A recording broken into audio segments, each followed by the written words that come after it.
Big boss 7-ാം സീസണിൽ ആദിലയും നൂറയും എത്തിയതോടെ big ബോസിലെ mind ഗെയിമുകളും തന്ത്രങ്ങളുമെല്ലാം ഇരുവരെയും പിരിക്കുമോ എന്ന ചോദ്യം സാമൂഹ്യ മാധ്യമങ്ങളിൽ ഉയരുന്നു. എന്നാൽ എത്ര ആഴത്തിലുള്ളതാണ് തങ്ങളുടെ സ്നേഹം എന്ന് പ്രേക്ഷകർക്ക് കാണിച്ചു കൊടുത്താണ് ആദിലയും നൂറയും കയ്യടി നേടിയത്. പക്ഷേ വീക്കെൻഡ് എപ്പിസോഡിന് തൊട്ടു മുൻപത്തെ ദിവസം ആദിലയും നൂറയും തമ്മിലുള്ള വാക്കുതർക്കമാണ് പ്രേക്ഷകർക്ക് കാണേണ്ടി വന്നത്.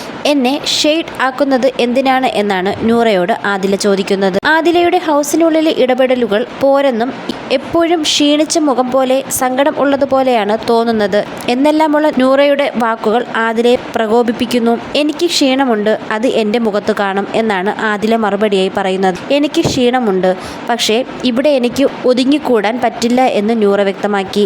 നീ ഹൈപ്പർ ആണ് എന്നാണ് ഇതിന് ആദിലയുടെ മറുപടി. ഹൗസിനുള്ളിൽ ആദിലയിൽ നിന്ന് എന്തോ ലാഗ് ആവുന്നതായി തനിക്ക് അനുഭവപ്പെടുന്നു എന്ന് ലിമിറ്റഡായാണ് പ്രതികരിക്കുന്നത് എന്നും നൂറ ആവർത്തിക്കുന്നു. ഒരുപാട് ആളുകൾ ഉള്ളിടത്ത് പോയി അലറാൻ എനിക്ക് താല്പര്യമില്ല എന്നാണ് ആദില പറയുന്നത്.